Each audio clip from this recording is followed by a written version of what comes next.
Bonjour bien-aimés. Aujourd'hui c'est le 3 avril et le 1er avril par sa servante la prophétesse Esther que je salue, Dieu nous a donné deux versets bibliques et il nous a parlé par rapport à tout ce qui va se passer au mois d'avril. Et dans ces versets bibliques, nous avons Actes des Apôtres 12 et Isaïe 4. Dans Actes des Apôtres 12, Dieu est en train de parler de l'arrestation et de la libération de Pierre.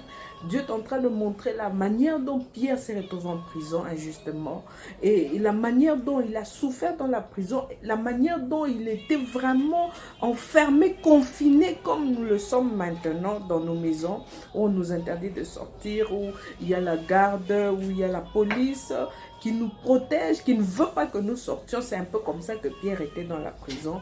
Et Dieu a intervenu par son ange et il a libéré Pierre. Au moment où Pierre était dans cette prison, de ce confinement, la Bible dit que l'Église n'avait pas cessé de prier pour lui. L'Église était en train de lever des prières à tout moment pour Pierre. Et ce qui a fait que lorsque Pierre s'est retrouvé à l'extérieur, eux-mêmes, ils n'ont même pas cru parce qu'ils ont même pensé que c'était l'ange de Pierre qui était allé toquer à leur porte. Bien-aimé, je te demande toujours en train de prier, que tu sois toujours en train de prier parce que Dieu va intervenir. Ce mois d'avril, Dieu a un programme pour toi et pour moi, un programme d'intervention et il va nous faire du bien. Et ce même Hérode qui a créé cette arrestation s'est retrouvé un jour en train de se glorifier lui-même. Dieu l'a frappé et il a été mangé. On a bouffé sa chair par les vers.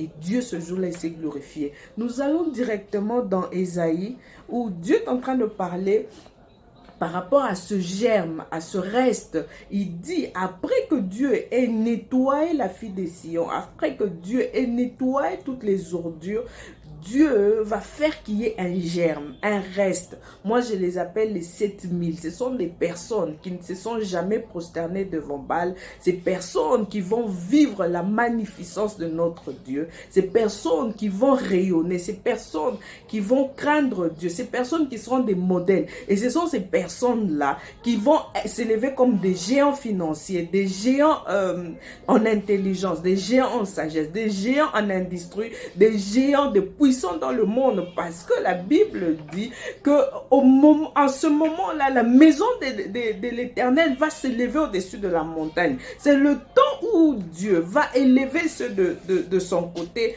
La phrase que j'aime tout le temps, que je dis tout le temps, Dieu c'est notre ami et on reconnaît les meilleurs amis pendant les moments difficiles. Nous passons par des moments difficiles, c'est vrai. Nous allons reconnaître que Dieu qui est notre ami, Jésus qui est notre ami, il ne va pas nous laisser. Alors, je t'en supplie, je te conjure de rester parmi les 7000 qui ne se sont pas prosternés devant Baal, parce que Dieu va montrer réellement la différence entre ceux qui le servent et ceux qui ne le servent pas. Si tu sers l'Éternel Dieu, accroche-toi à lui et tu verras Dieu te manifester au milieu des hommes, parce qu'il va lever des géants, des hommes et des femmes puissants, des hommes et des femmes qui ne se sont pas prosternés devant Baal.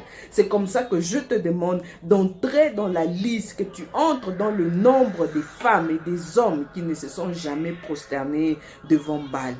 Reste béni, continue à célébrer l'Éternel, parce que dans très peu de temps, Dieu va nous faire du bien. Sois béni. C'est le pasteur Gloria Zoé.